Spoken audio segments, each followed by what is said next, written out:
Escuchen bien, porque lo que voy a relatarles causará náuseas y repulsión incluso a aquellos con la conciencia más limpia. Durante una década entera de mi existencia, el hombre que más amé y al que dediqué mi vida, aquel a quien cuidé con ternura, a quien di a luz entre dolor y felicidad, ese mismo ser, mi propio hijo, me sometió a violencia sexual diaria. Mientras esto ocurría, yo permanecía paralizada, incapaz de reaccionar o siquiera levantar el brazo izquierdo para defenderme. Durante 10 años mi hijo me violó, y lo más perverso de todo es que lo hacía simulando que me protegía y me cuidaba.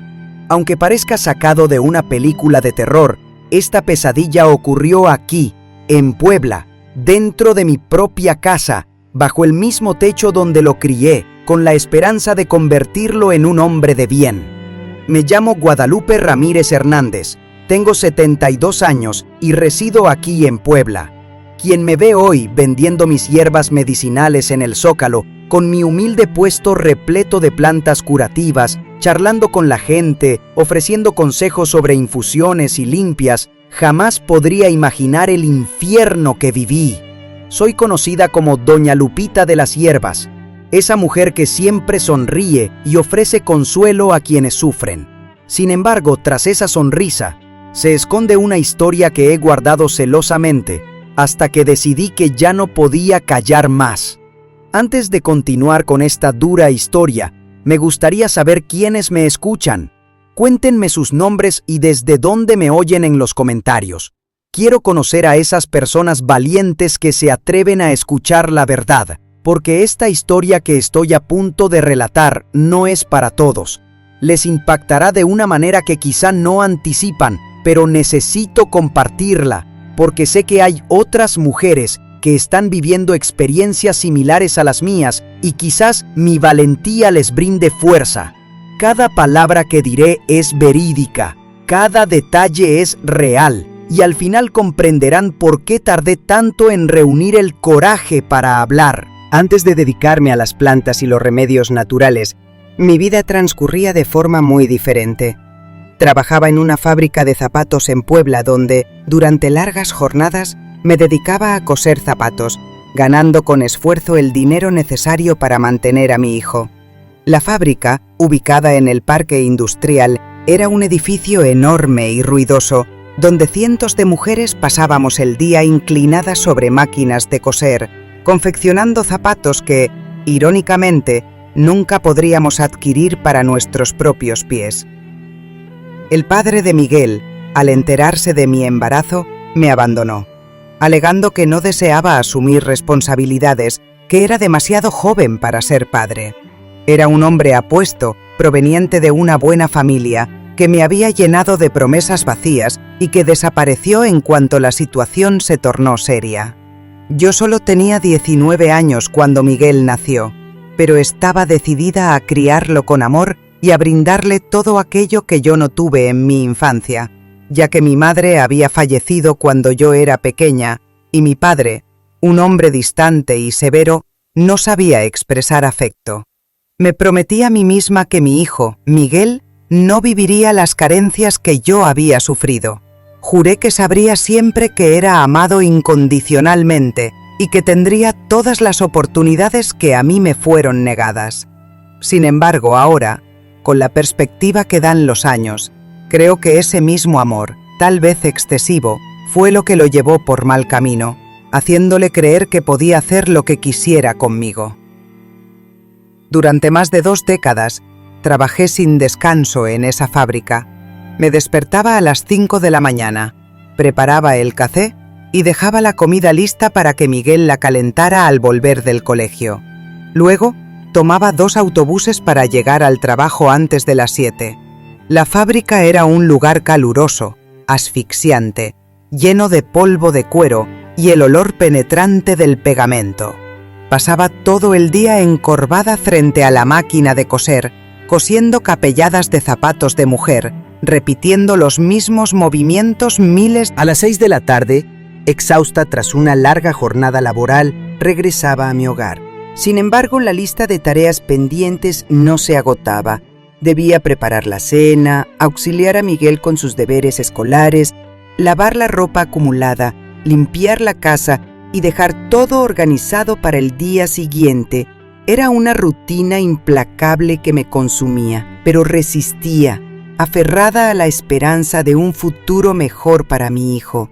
Los fines de semana, liberada de las tareas domésticas más urgentes, aprovechaba para llevar a Miguel al parque, comprarle un helado y brindarle la infancia que a mí me había sido negada. Cada centavo ahorrado se destinaba a adquirir material escolar, ropa de buena calidad y zapatos nuevos para cuando sus pies crecieran. Miguel en ese entonces parecía un niño cariñoso, al menos así lo percibía yo. Me ayudaba en las tareas del hogar, barría el patio, sacaba la basura y me dedicaba palabras de amor prometiendo que al crecer me cuidaría. Esas promesas me daban fuerzas para seguir luchando cada día, soñando con el día en que se graduara, consiguiera un buen empleo y juntos pudiéramos disfrutar de una vida más tranquila y estable.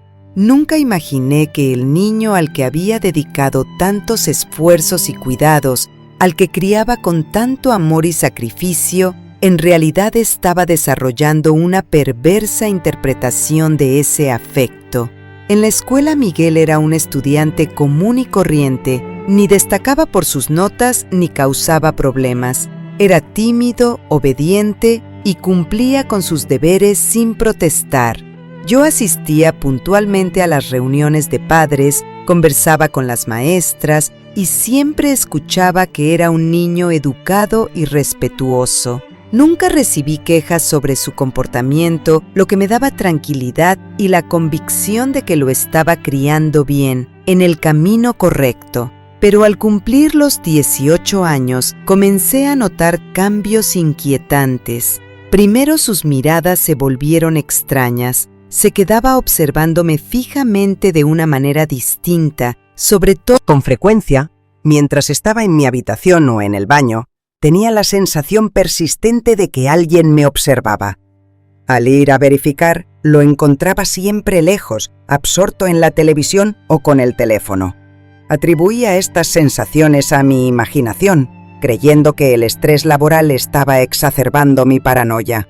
Paralelamente, su comportamiento hacia mí se transformó, volviéndose excesivamente afectuoso, un afecto que superaba los límites habituales entre una madre y su hijo adulto. Buscaba constantemente el contacto físico. Me abrazaba con frecuencia, me besaba en la mejilla durante más tiempo de lo normal y encontraba pretextos para rozarme o tocarme. En la cocina, mientras preparaba la comida, se acercaba por la espalda, abrazándome y pegando su cuerpo al mío de una manera que me resultaba incómoda. Cuando expresaba mi incomodidad, se reía, justificando su comportamiento como muestras de cariño, argumentando que no podía ni siquiera abrazar a su propia madre. En una ocasión, se ofreció a darme un masaje, alegando que estaba agotada por el trabajo. Accedí, atribuyéndolo a un gesto de afecto filial, pero el masaje resultó ser inquietante. Sus manos, comenzando en mis hombros tal como parecía normal, descendieron lentamente por mi espalda, luego por los costados de mi cuerpo, aproximándose gradualmente a mis pechos.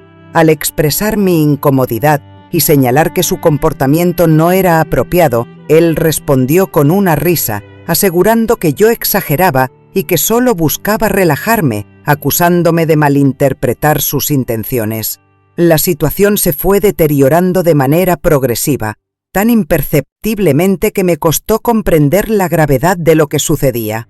Comenzó a entrar en mi habitación sin previo aviso, siempre con una excusa trivial, ya fuera una pregunta relacionada con la escuela, la búsqueda de un objeto prestado o una conversación sobre asuntos laborales. No obstante, percibía que sus ojos se posaban en mi cuerpo con una intensidad y fijación que trascendía la relación habitual entre madre e hijo. Cuando yo le comentaba sobre su comportamiento inusual, él se enfadaba y me acusaba de tener una mente perversa, afirmando que solo buscaba conversar conmigo y que malinterpretaba sus acciones. Me repetía que me estaba volviendo paranoica que era el cansancio laboral el que me afectaba y que necesitaba descansar más. Me hacía sentir culpable por dudar de él, por ver intenciones negativas donde él aseguraba que no existían. Una noche, llegó a casa en estado de ebriedad e intentó meterse en mi cama. Alegó tener miedo, haber tenido una pesadilla espantosa y no poder dormir solo.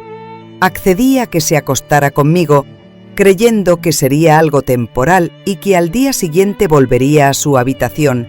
Sin embargo, durante la noche, lo sentí moverse de manera extraña, pegando su cuerpo al mío y deslizando su mano por mi cintura y mi pierna. Al despertar sobresaltada y preguntarle qué estaba haciendo, fingió estar profundamente dormido. A la mañana siguiente, al mencionar lo sucedido mientras desayunábamos, él negó rotundamente, asegurando que todo había sido un sueño, una invención de mi mente, una confusión entre la fantasía y la realidad. Atribuyó mis recuerdos a pesadillas propias del estrés laboral y me aconsejó descansar más y cuidar mi salud. Sus palabras sembraron la duda en mí, cuestionando mi capacidad para recordar y percibir correctamente lo que había vivido. Comencé a sentir temor hacia mi propio hijo, pero la culpa me abrumaba al albergar esos sentimientos. Era mi niño, a quien había criado con cariño y dedicación. ¿Cómo podía sospechar de él algo tan terrible? ¿Cómo imaginar que mi propio hijo albergaba pensamientos impuros hacia mí? Intentaba convencerme de que estaba equivocada, que el agotamiento me estaba jugando malas pasadas, que veía maldad donde no existía. Poco a poco, empecé a evitar quedarme sola con él en casa, inventando pretextos para alejarme cuando se acercaba. Por primera vez en mí, mientras cosía unos complicados zapatos de tacón alto con la capellada llena de curvas difíciles de unir, estaba completamente absorta en mi labor, intentando cumplir con un encargo que tenía fecha de entrega. De pronto, sentí un dolor punzante e insoportable en la cabeza, como si me hubieran golpeado con un martillo en la nuca.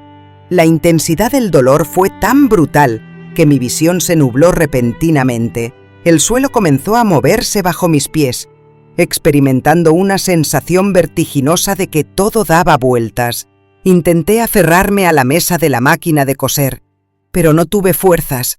Lo último que recuerdo fue la caída de mi silla y el sonido de las máquinas deteniéndose bruscamente, seguido de gritos y carreras de mis compañeras hacia donde yo estaba. Luego, una oscuridad absoluta. Al despertar, me encontraba en un hospital rodeada de monitores y cables. El médico me informó que había sufrido un accidente cerebrovascular, comúnmente conocido como derrame cerebral. Me comentó que a pesar de mi juventud, el estrés acumulado tanto en el trabajo como en mi vida personal había contribuido significativamente a este episodio. Sentía una completa falta de sensibilidad en todo el lado izquierdo de mi cuerpo, desde la cabeza hasta los pies. Mi brazo izquierdo apenas respondía a mis intentos de moverlo, y mi pierna izquierda se arrastraba pesadamente, dificultando cada paso. Fue entonces, en medio de esa parálisis parcial, cuando mi existencia se transformó en un sufrimiento absoluto. Me volví totalmente dependiente, necesitando asistencia constante para las tareas más básicas: lavarme, vestirme, ir al baño y hasta comer. En ese momento, mi hijo Miguel, quien entonces tenía 22 años, se ofreció a cuidarme. Declaró que dejaría todo lo demás, que dedicaría su vida entera a mi cuidado, argumentando que yo había dedicado la mía a él. Ante tal muestra de entrega, me conmovió profundamente su dedicación. Los primeros días, de vuelta en casa, transcurrieron con normalidad. Me asistía con cariño. Doña Consuelo, una mujer de unos 50 años, se encargaba de mi cuidado 3 veces por semana. Con gran amabilidad y afecto, me proporcionaba baños y realizaba ejercicios básicos de fisioterapia. Su experiencia en el cuidado de personas con accidentes cerebrovasculares, incluyendo el manejo de la parálisis, se manifestaba en su trato respetuoso y eficiente. Sin embargo, Miguel, mi cuidador, comenzó a criticarla, acusándola de negligencia y de realizar malos procedimientos, incluso afirmando que me lastimaba durante los ejercicios. Con el tiempo, sus constantes quejas llevaron a que doña Consuelo, agotada, renunciara a su empleo. Tras su partida, Miguel empezó a expresar preocupación por mi higiene, alegando que yo estaba muy sucio y que necesitaba baños más largos y minuciosos. Argumentaba que él era el único que podía limpiarme a conciencia, ya que nadie más lo haría con el cuidado necesario. Así, los baños que antes duraban 10 minutos con doña Consuelo se extendieron a más de 1 hora con Miguel, quien justificaba la duración afirmando que las personas paralíticas acumulan suciedad en lugares difíciles de alcanzar, lo que, según él, podía derivar en infecciones graves e incluso la muerte si no se mantenía una higiene rigurosa. Sus manos, antes rápidas y centradas en lo esencial, ahora se detenían prolongadamente en zonas específicas de mi cuerpo, especialmente en mis senos y en mis genitales, siempre bajo el pretexto de una limpieza profunda. Cuando expresaba mi incomodidad y le pedía que fuera más breve, que no necesitaba tanto tiempo, él insistía en que era necesario, argumentando que mi condición física requería cuidados más meticulosos. Afirmaba haber investigado en Internet sobre la higiene de personas encamadas, mencionando sitios especializados que recomendaban una limpieza exhaustiva. Me instaba a estar agradecida por su paciencia y dedicación. Mis objeciones eran sistemáticamente... Él acariciaba mis senos con movimientos circulares, argumentando que estaba buscando nódulos, afirmando que las mujeres con parálisis tenían mayor riesgo de cáncer por la mala circulación. Luego tocaba mis partes íntimas con sus dedos, introduciéndolos donde no debía, justificando que estaba limpiando secreciones y revisando si había infección. Yo, postrada en la cama, dependía completamente de él, incapaz siquiera de incorporarme por mí misma. Mi lado izquierdo era inerte, ni siquiera podía empujarlo con mi mano derecha, carente de fuerza. Me sentía prisionera en mi propio cuerpo, consciente y sintiendo cada acción, pero sin poder reaccionar. La impotencia me consumía, me aterraba, pero gritar era inútil, pues nadie me oía. La situación se agravaba progresivamente, sumiéndome en la duda, preguntándome si estaba perdiendo la cordura o si todo aquello era real. Él asumió el control absoluto de mi vida, regulaba quién podía visitarme, los medicamentos que me administraban, la comida que ingería y hasta los programas de televisión que veía. Justificaba estas acciones argumentando que eran para mi bienestar, que él, como cuidador principal, sabía mejor que nadie lo que necesitaba y era responsable de todas las decisiones relacionadas con mi salud y bienestar. Nos aisló por completo del mundo exterior, impidiendo cualquier contacto. Si alguien llamaba a la puerta, él respondía, inventando excusas como que yo estaba durmiendo, que sentía dolor o que el médico había prescrito reposo absoluto. Con el tiempo, la gente dejó de visitarme, creyendo que el aislamiento era necesario para mi recuperación. Los abusos se intensificaron gradualmente hasta llegar a un punto que ustedes no pueden imaginar la crueldad que este monstruo era capaz de infligir. Pero aguarden, antes de precipitarme al desenlace de esta atroz historia, debo remontarme al inicio de mi existencia, porque de lo contrario no comprenderán cómo un hijo puede transformarse en semejante monstruo. Mi hijo me dijo que había investigado en Internet sobre cómo cuidar a las personas que pasan mucho tiempo en cama y que si no se les cuidaba adecuadamente, podían desarrollar heridas muy graves. Me mostró unas fotos terribles de escaras infectadas que había impreso y me advirtió que eso mismo podría pasarme si no tomaba precauciones especiales. Yo le creí, ¿cómo no hacerlo? Era mi hijo, la única familia que tenía. Él se mostraba tan preocupado y dedicado y hablaba con tanta autoridad sobre los riesgos médicos que corría. Sin embargo, las revisiones que me hacía comenzaron a extenderse en el tiempo y sus manos empezaron a moverse por zonas de mi cuerpo que no tenían relación con las escaras. Examinaba cada parte de mi cuerpo, justificando que debía revisar todo minuciosamente porque las escaras podían aparecer en cualquier lugar. Luego empezó a decir que mis pechos parecían hinchados, que era necesario que los masajeara para mejorar la circulación. Él me aseguraba, citando información de fuentes especializadas, que la inactividad prolongada podía afectar la circulación en los senos y que el masaje era esencial para prevenir problemas serios. Sus manos permanecían inmóviles allí durante largos períodos, apretando, amasando, ejecutando movimientos que me provocaban una sensación terrible en el estómago, una mezcla de asco, temor y confusión. Cuando le manifestaba que sentía dolor o que no me agradaban esas caricias, él respondía que era normal, que al principio siempre resultaba incómodo, pero que con el tiempo el cuerpo se adaptaba e incluso mejoraba. Insistía en que yo no debía ser egoísta, que él estaba sacrificando su tiempo para cuidarme y que debía cooperar con el tratamiento si quería recuperarme. Hablaba con una convicción que me hacía cuestionar mis propios sentimientos, llegando a hacerme dudar si estaba malinterpretando esas caricias. El primer episodio verdaderamente traumático, que señalaba el comienzo de los abusos más crueles, sucedió en la tarde de un jueves, A partir de ese momento, los baños se transformaron en una pesadilla diaria. Sesiones de horror que sabía que se repetirían sin falta y de las cuales no podía escapar. Pasaba más de una hora sometida a la limpieza, siempre con las asquerosas excusas de higiene y salud. Argumentaba que, al ser una mujer paralítica, necesitaba cuidados especiales y que yo no entendía nada de medicina, afirmando que él había investigado exhaustivamente en Internet y sabía exactamente lo que hacía.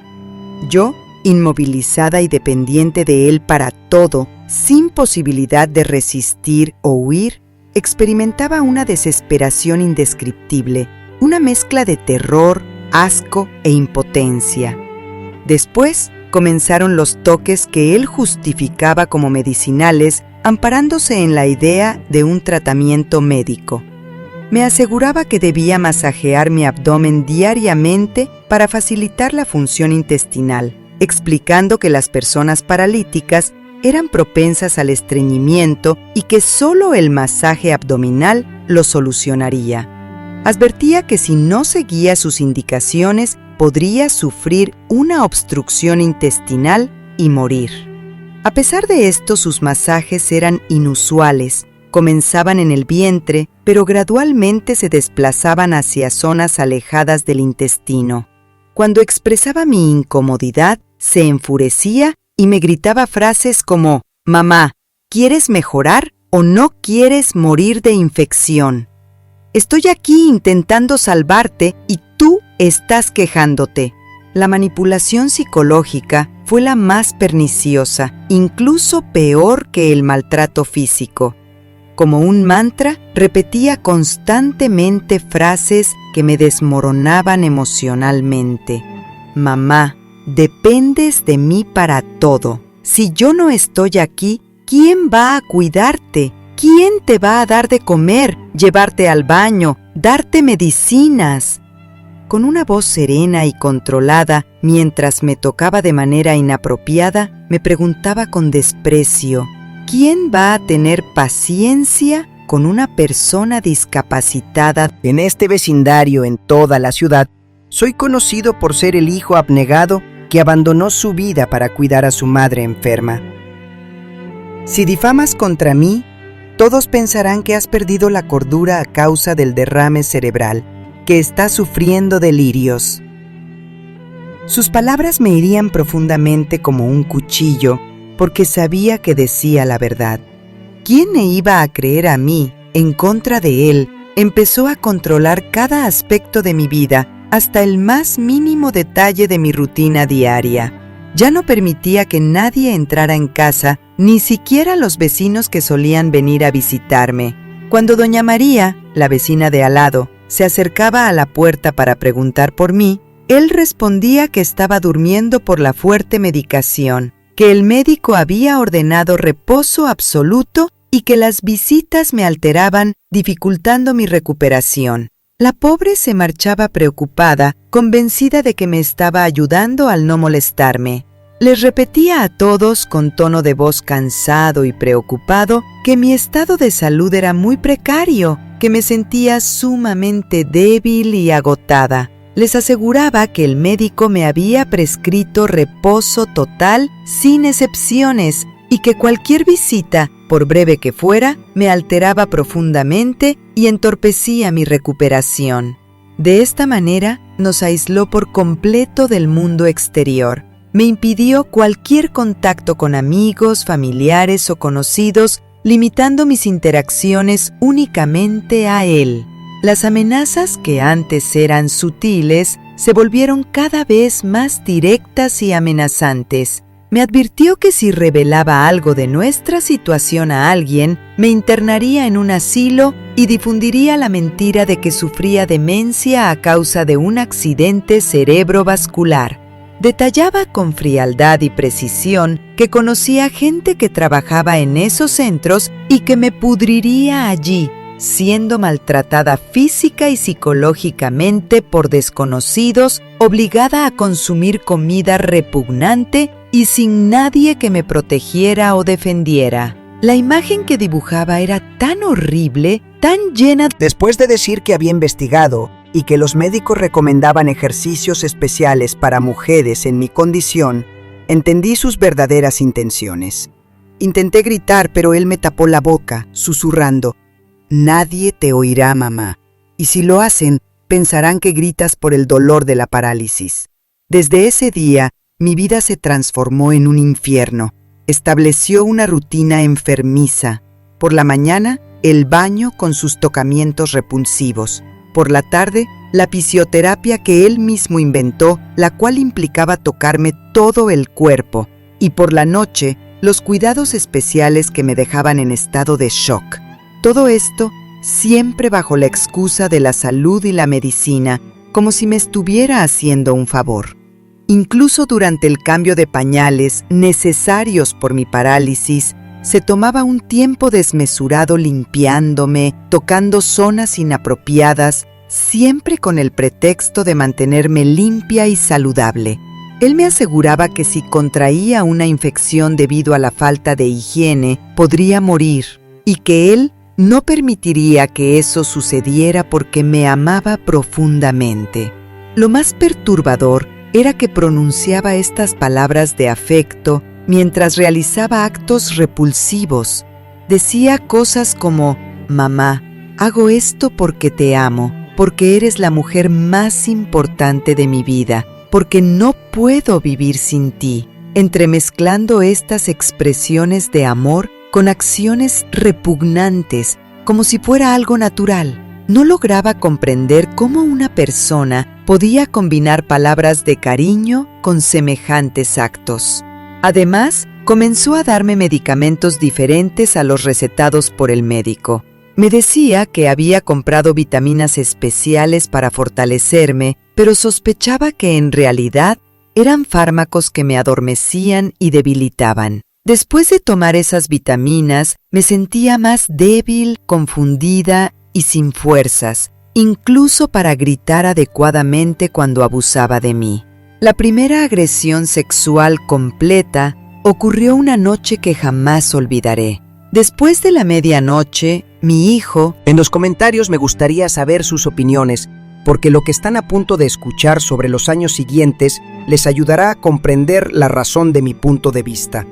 Lo que comenzó aquella noche fatídica se convirtió en una rutina de horror que se prolongó por incontables años.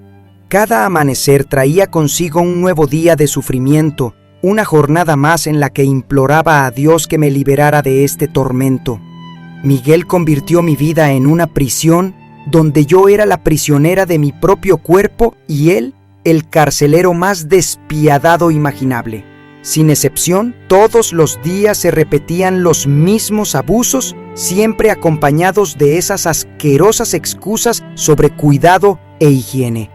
Por la mañana, al despertar para desayunar, comenzaba pasando su mano sobre mí, argumentando que verificaba si había dormido bien, si no tenía heridas en la piel durante la noche, aunque sus verificaciones eran pura maldad encubierta bajo la apariencia de cuidado médico.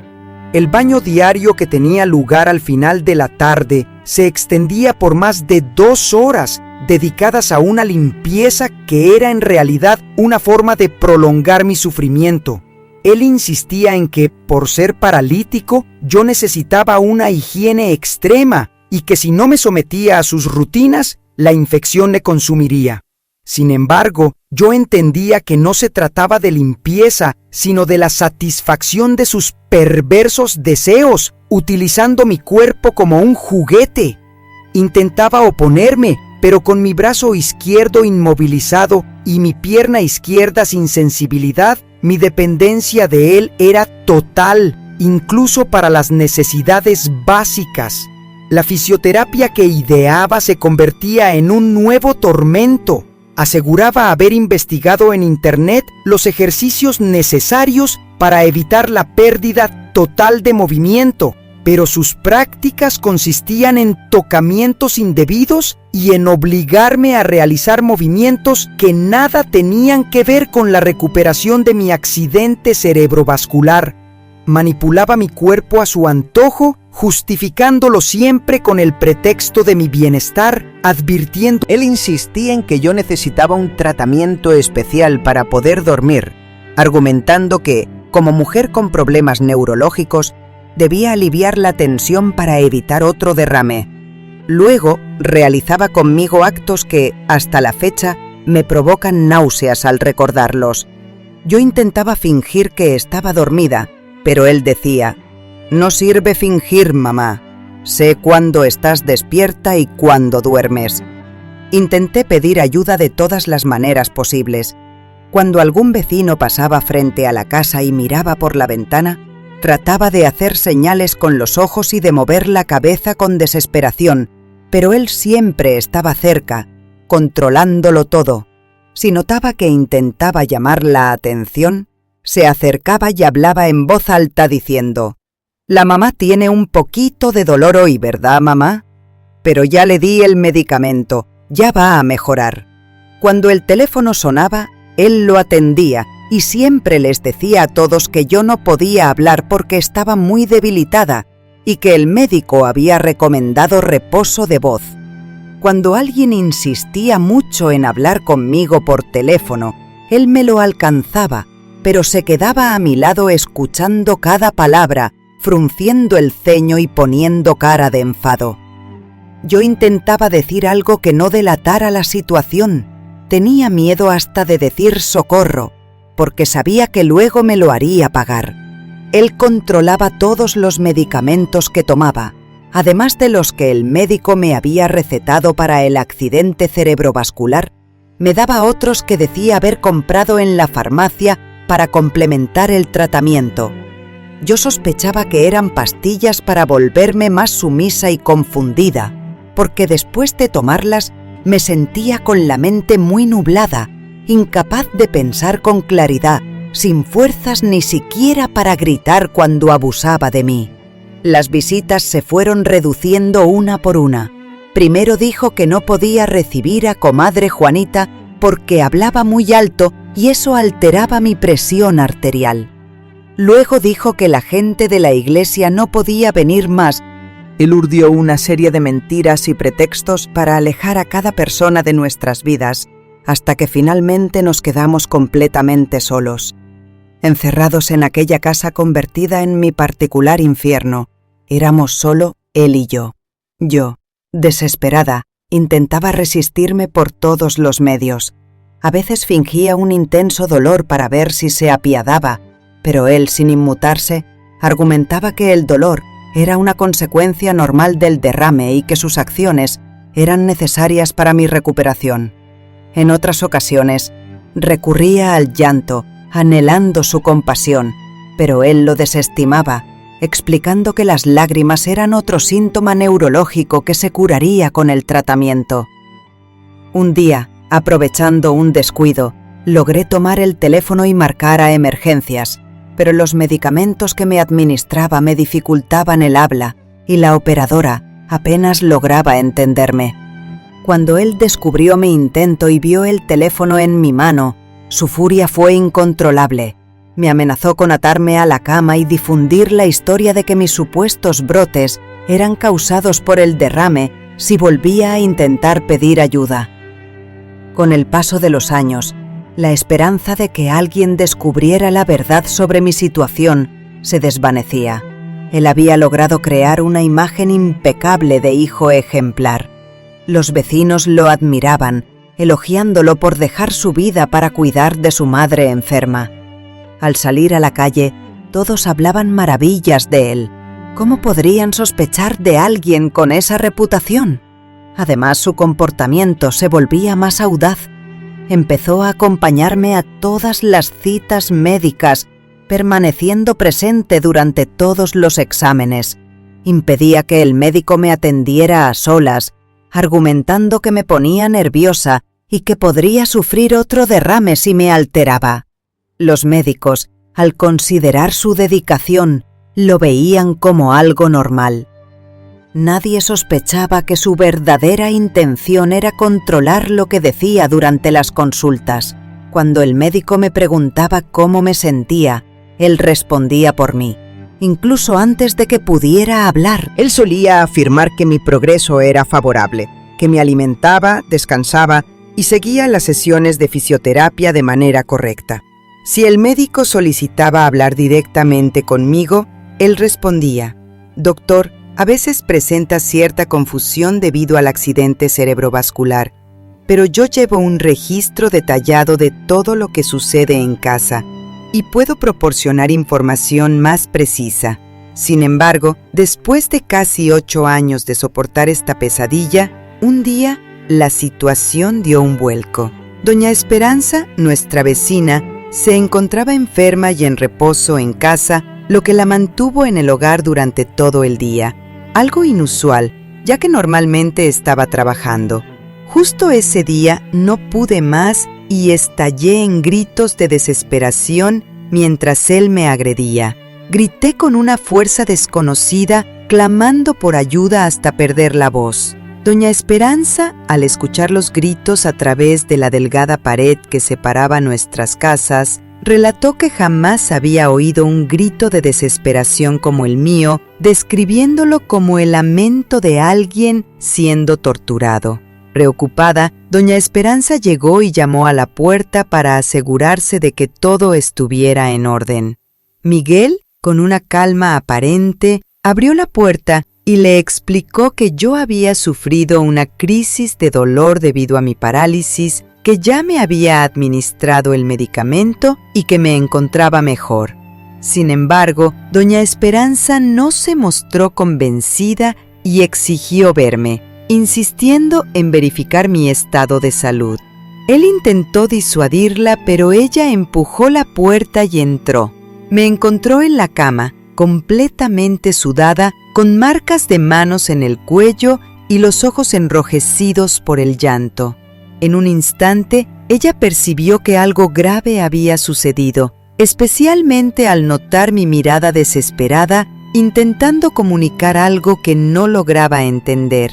Doña Esperanza, decidida, anunció que llamaría a emergencias, pues consideraba necesario trasladarme al hospital. Él, intentando evitarlo, argumentó que se trataba de... Mientras aguardábamos la llegada de la ambulancia, él permaneció a mi lado, tomándome la mano, y yo, incapaz de emitir sonido, intentaba comunicar mi desesperación con la mirada. Ya en el hospital, El médico que me atendió observó ciertos detalles que le parecieron anómalos, mencionando que presentaba signos de estrés excesivo para alguien que, según la información, estaba siendo debidamente atendida en su hogar. Me preguntó si sentía algún dolor diferente, si algo en casa me causaba inquietud. Como era habitual, Miguel intervino, argumentando que mi estado era común en alguien con problemas neurológicos. Sin embargo, el médico solicitó examinarme a solas, indicándole a Miguel que debía abandonar la habitación para realizar unos procedimientos. A pesar de su resistencia inicial, el médico se mantuvo firme. Fue la primera vez en 8 años que estuve a solas con alguien que podía realmente asistirme. Al iniciar la exploración, el médico detectó en mi cuerpo señales que no se correspondían con los cuidados que, supuestamente, recibía en mi hogar.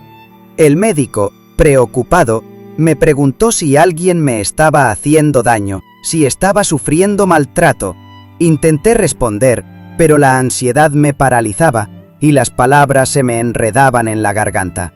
Entonces, para facilitarme la comunicación, me propuso que utilizara un simple movimiento de cabeza, asentir para decir sí y negar para decir no. Ante su pregunta directa sobre si algún familiar me estaba lastimando, logré, con un esfuerzo enorme, mover la cabeza afirmativamente. Cuando me preguntó si era mi hijo quien me hacía daño, confirmé con otro asentimiento. Inmediatamente, el médico llamó a la trabajadora social y a una psicóloga del hospital. Ellas acudieron y, con paciencia, lograron reconstruir la situación poco a poco. A pesar de la dificultad para expresarme, con la voz temblorosa y las palabras entrecortadas por el miedo, les conté todo lo que había sufrido, los abusos, los tocamientos, las amenazas. Ellas escucharon horrorizadas. Quiero que sepan que lo que revelaré ahora sobre lo que sucedió después de los exámenes será aún más impactante que todo lo que les he contado hasta ahora. Los resultados de los análisis realizados en el hospital confirmaron completamente mis declaraciones. El médico forense detectó evidencias claras de abuso sexual reciente y anterior, marcas físicas en mi cuerpo que corroboraban mi versión. Cuando le mostraron los resultados a Miguel, continuó negando, pero ya no podía sostener su fachada de hijo ejemplar. La máscara se había caído y todos pudieron ver su verdadera naturaleza, el monstruo que era. Llamaron a la policía y lo arrestaron. En ese instante, lo sacaron esposado del hospital mientras gritaba que yo estaba loca, que inventaba todo por culpa del derrame, que nos demandaría a todos por difamación, pero sus gritos ya no tenían efecto. Las pruebas, las marcas en mi cuerpo producto de años de abuso, hablaban por sí solas, y nadie podía negar la verdad. Después de permanecer hospitalizada durante casi 2 semanas, tiempo en el que los médicos deliberaban sobre mi tratamiento, me sentía completamente sola y angustiada. Carecía de familiares cercanos que pudieran brindarme apoyo y cuidado, y la idea de terminar en un asilo o en un lugar desconocido, sin nadie que conociera, me aterrorizaba.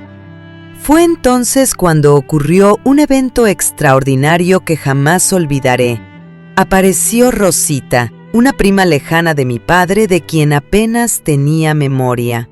Rosita, al enterarse de mi situación por una amiga que trabajaba en el hospital, me buscó y a pesar de que hacía más de 20 años que no teníamos contacto, me ofreció su ayuda. Me aseguró que no podía permitir que una prima, en semejante circunstancia, estuviera sola, y me propuso que me quedara en su casa, donde disponía de una habitación en la planta baja y podría cuidarme. Prometió no abandonarme. Al oír estas palabras, rompí a llorar por primera vez de alivio tras años de lágrimas solo por desesperación. Había modificado la habitación pensando en mis necesidades. Instaló barras de apoyo en el baño, colocó una cama más baja para que pudiera sentarme sola y me proporcionó una silla de ruedas para moverme por la casa. Por primera vez en 8 años, Me encontraba en un lugar donde podía sentirme segura, donde sabía que nadie me haría daño. Los primeros días en la casa de Rosita fueron difíciles. El miedo me consumía y cualquier sonido inesperado me sobresaltaba. Cuando ella se acercaba con la intención de ayudarme, mi cuerpo reaccionaba instintivamente, encogiéndose en anticipación de una agresión.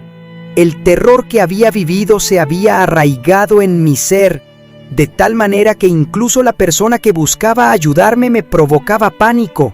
Rosita, con una paciencia admirable, hablaba en voz baja, se movía lentamente y siempre me avisaba antes de tocarme. Lo primero que hizo fue llevarme a Laura, una fisioterapeuta que tenía su consultorio cerca de la casa. Laura, de unos 40 años, con cabello corto y un carácter firme pero amable, se indignó al escuchar la historia de lo que me había sucedido, según pude apreciar. Prometió hacer todo lo posible para asistirme a recuperar la movilidad que necesitaba para recuperar mi independencia. Las primeras sesiones de fisioterapia fueron especialmente duras.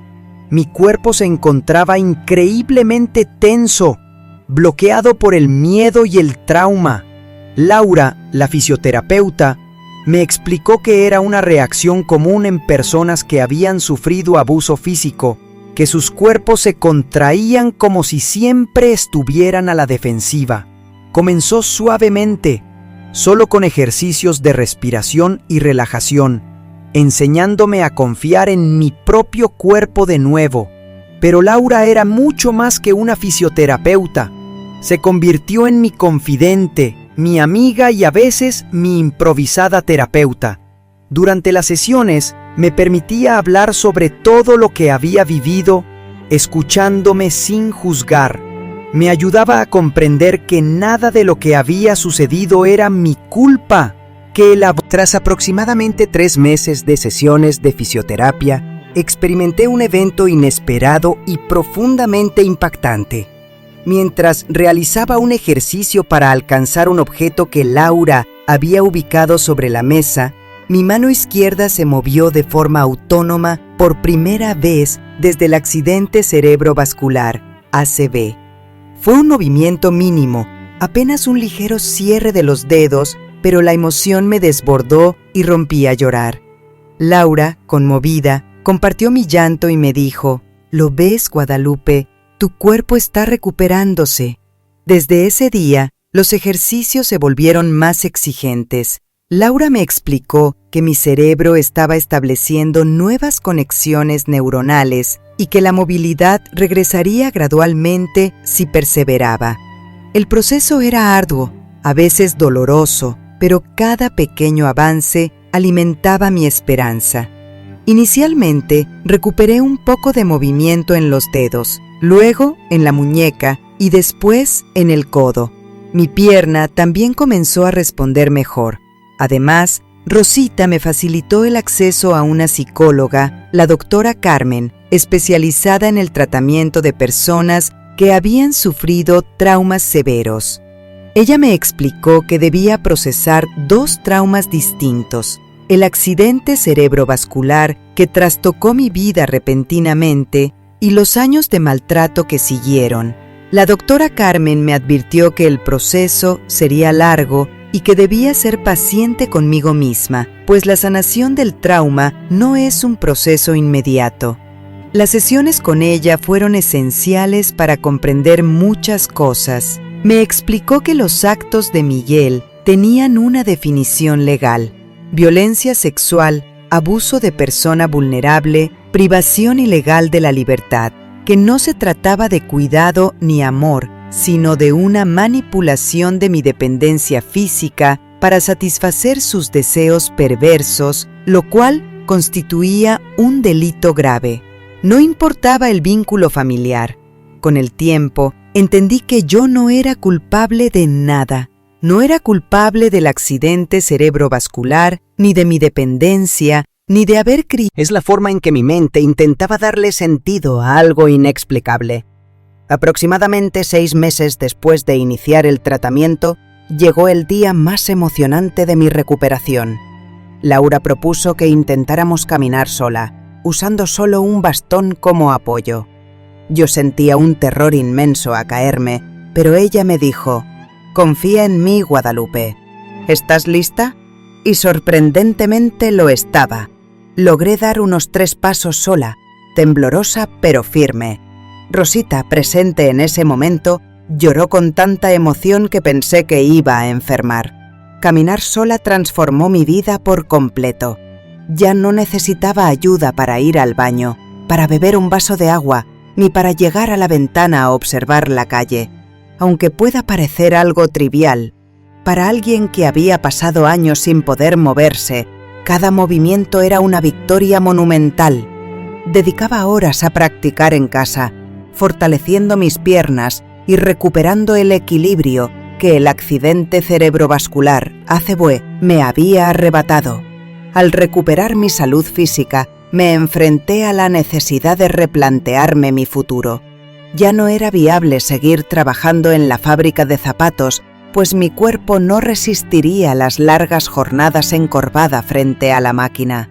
La doctora Carmen me aconsejó buscar una actividad que me proporcionara satisfacción y que me permitiera iniciar una nueva etapa profesional sin exigir demasiado esfuerzo físico. Fue Rosita quien sugirió la posibilidad de un curso de hierbas medicinales. Ella recordaba mi destreza natural para el cuidado de las plantas, mi habilidad para preparar remedios caseros en mi juventud y la sabiduría que mi madre me había transmitido sobre el tema.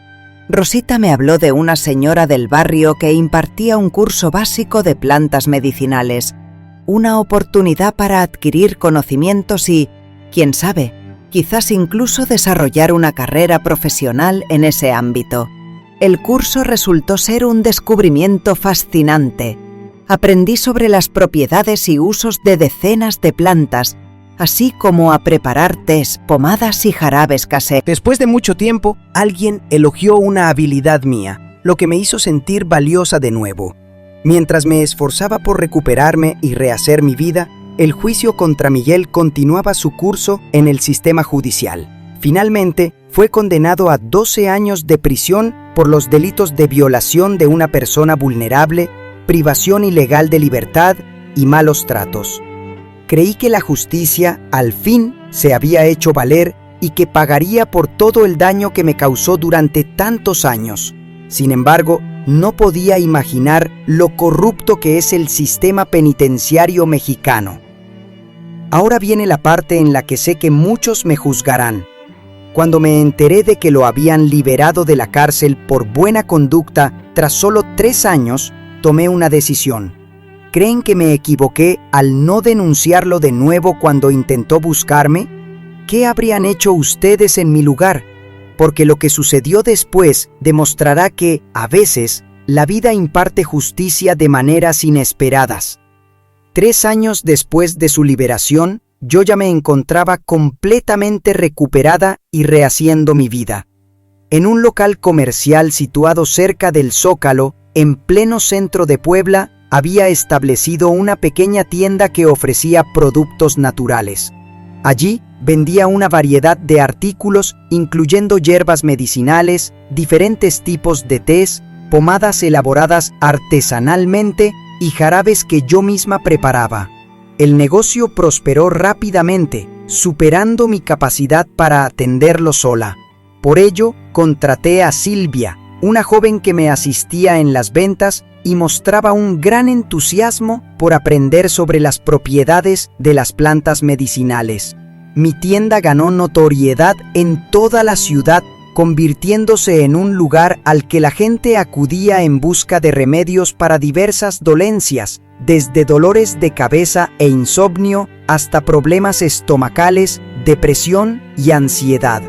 Yo me encargaba de orientar a los clientes sobre el uso adecuado de las plantas, enseñaba a preparar tés en casa y compartía consejos sobre salud natural basados en mis años. Cada mañana me despertaba temprano, preparando el café que compartía con Rosita, mi fiel compañera. Después, caminaba las 4 cuadras que nos separaban del centro donde esperaba mi tienda. A las 8 en punto, abría las puertas dando inicio a la jornada laboral.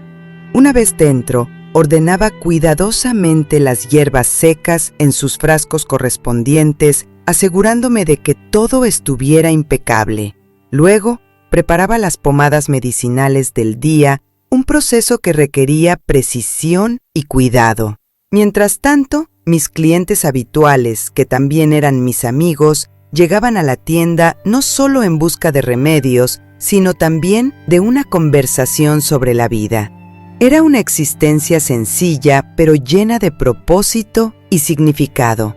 Rosita, aunque aún vivía conmigo, se había convertido en más que una prima. Éramos como hermanas cuidando de nuestra prima enferma. Ella me asistía en la tienda los fines de semana y se encargaba del hogar cuando yo estaba trabajando.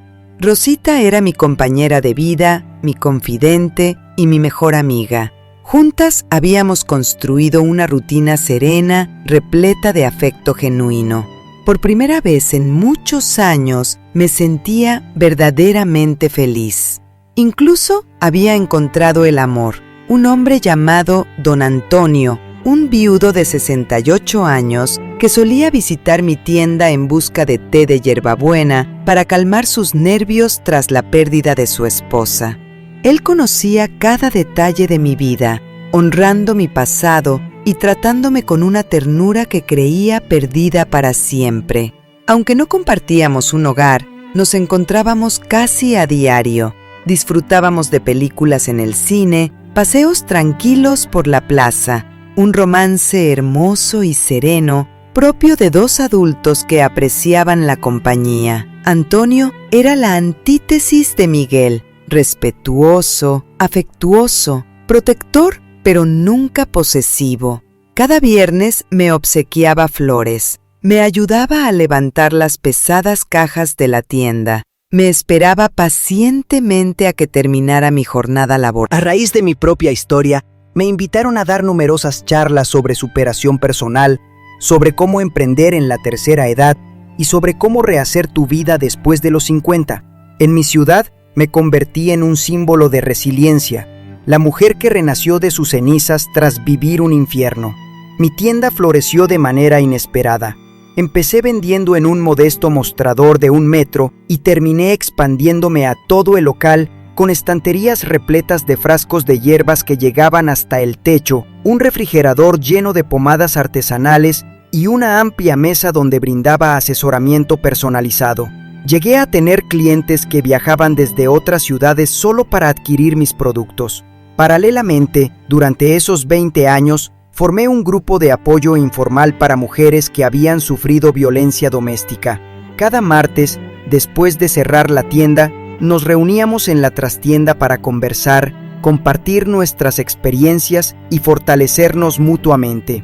Después de participar en los encuentros de apoyo, muchas mujeres lograron liberarse de relaciones marcadas por el maltrato y la violencia. Sentí que estos encuentros eran mi manera de devolver la mano, de retribuir toda la ayuda que recibí en los momentos más oscuros de mi vida.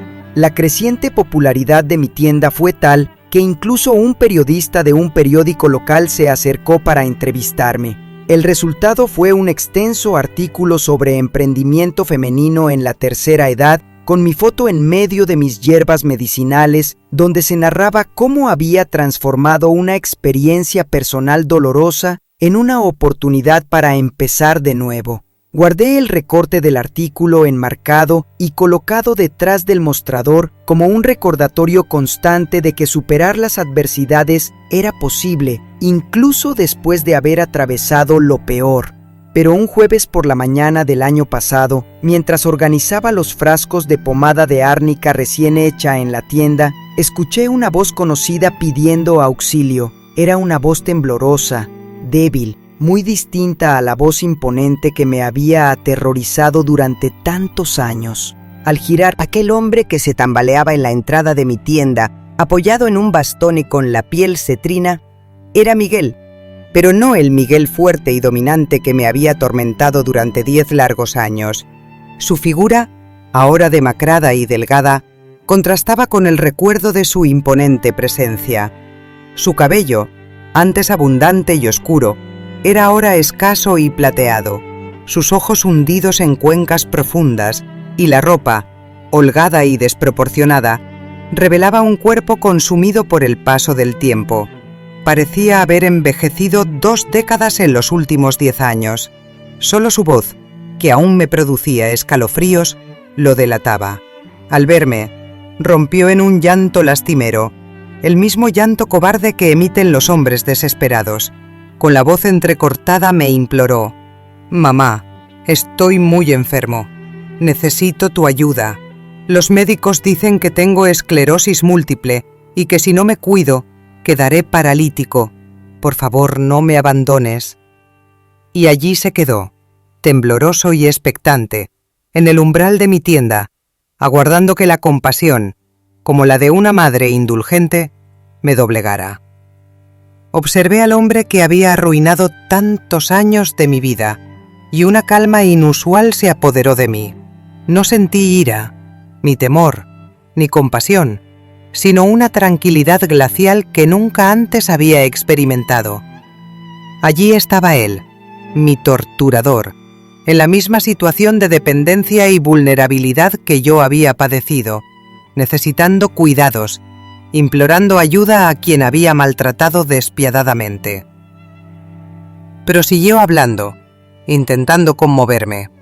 «Mamá, sé que cometí errores, sé que te hice daño, pero ahora te necesito. No tengo a nadie más en el mundo. Eres mi única familia. Estoy viviendo en una habitación de pensión. Ya no puedo trabajar. Apenas puedo cuidarme solo. Por favor, perdóname y ayúdame». Estaba empleando la misma manipulación emocional de siempre, pero esta vez no tenía ningún control sobre mí. Silvia deseaba mantener la conversación con aquel hombre, quien en el pasado fue mi hijo, en la más absoluta privacidad. Escuché atentamente cada palabra, sin interrumpir, mientras observaba con detenimiento el cuerpo que alguna vez fue fuerte y robusto, pero que ahora mostraba signos evidentes de debilidad. Me relató que la esclerosis múltiple había aparecido hacía unos 5 años, inicialmente manifestándose con adormecimientos en las piernas, pero que la enfermedad había progresado, afectando gradualmente su capacidad motriz. Me explicó que las manos también estaban comprometidas, impidiéndole sujetar objetos con firmeza, mantener el equilibrio y caminar distancias considerables. Además me contó que lo habían despedido de su trabajo en la construcción debido a su incapacidad para levantar peso, y que la pensión por invalidez apenas le alcanzaba para cubrir el alquiler de su pequeño cuarto y la compra de alimentos. Me reveló que ahora se le dificultaba asearse solo y, en ocasiones, pasaba días sin poder prepararse una comida adecuada, atormentado por el temor a sufrir una caída sin nadie que pudiera asistirlo.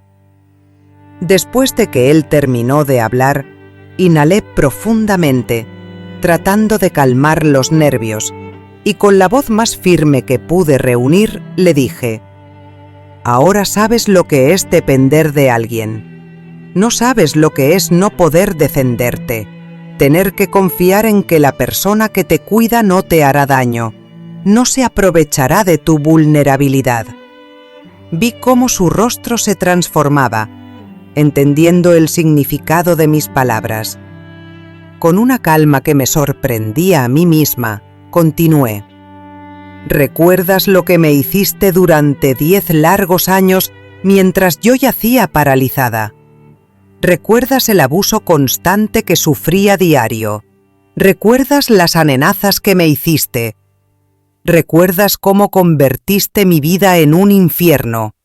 ¿Recuerdas mis súplicas desesperadas para que pararas y tu respuesta de que debía estar agradecida? Tú afirmabas que yo era dependiente de ti, que nadie más se preocuparía por mí y que debía aceptar todo en silencio, considerándolo un favor de tu parte.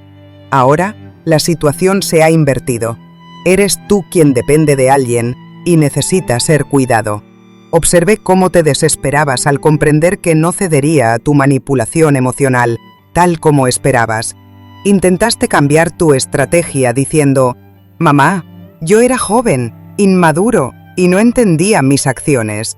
Ahora me doy cuenta de que te hice daño y me arrepiento, lo juro por Dios». Pero yo ya había escuchado esas palabras durante el juicio. Tu arrepentimiento actual proviene de tu necesidad de mí, no de una verdadera comprensión del daño que me causaste. Si gozaras de buena salud, estabilidad económica e independencia, nunca habrías venido a pedir perdón. Tu arrepentimiento es impulsado por el interés, no por un remordimiento genuino. Dije esto mirándote fijamente a los ojos, sin apartar mi mirada ni un instante. Luego, recurriste a tu última y más repulsiva táctica. Madre, conozco tu bondad, tu fe inquebrantable, tu capacidad para perdonar. Siempre has sido así, con un corazón enorme. No permitirás que tu propio hijo muera solo y desamparado, ¿verdad? ¿Qué dirán los demás si saben que me negaste tu ayuda? Entonces, solté una risa que me aterrorizó incluso a mí. Mi hijo murió hace mucho, mucho tiempo. Lo que tengo delante es solo un extraño, alguien que un día me causó un daño irreparable, inmenso. ¿Y sabes qué piensa la gente de mí ahora? Piensan que soy una mujer valiente, que superó un trauma terrible y rehizo su vida después de los 50. Eso es lo que importa. Ahora, vete de mi tienda y no vuelvas jamás. Busca un asilo, una institución de caridad, alguien que el gobierno pague para cuidarte. Porque el cuidado gratuito, el cuidado por amor, el cuidado familiar, eso lo perdiste cuando decidiste convertirme en un objeto sexual durante A los 72 años, con certeza afirmo sentirme una mujer plena y satisfecha. Mi negocio prospera, asegurando mi independencia financiera. Rosita es mi familia elegida, un lazo de amor incondicional. Antonio me ama y me respeta profundamente, tal como toda mujer merece ser amada. Disfruto de buena salud, energía y múltiples proyectos por desarrollar. He fundado un grupo de apoyo informal para mujeres con discapacidad que ha brindado ayuda a decenas de mujeres para denunciar abusos, abandonar relaciones perjudiciales y rehacer sus vidas con dignidad. Semanalmente recibo mensajes de mujeres que han logrado liberarse de situaciones difíciles gracias a nuestra comunidad. Esta es mi manera de convertir el dolor en propósito, las experiencias traumáticas en una misión de vida. Mi historia es prueba de que sin importar la edad, los traumas sufridos o las veces que hayamos tropezado, siempre es posible empezar de nuevo. Nunca te des por vencido. Busca apoyo cuando lo necesites. Confía en que mereces una vida plena con respeto, amor y dignidad. Y sobre todo, no permitas que aquellos que te hirieron sigan controlándote. La experiencia nos demuestra que aquellos que causan problemas o siembran discordia, inevitablemente cosecharán consecuencias negativas. De la misma manera, quienes actúan con malicia o crueldad, tarde o temprano, enfrentarán las repercusiones de sus actos.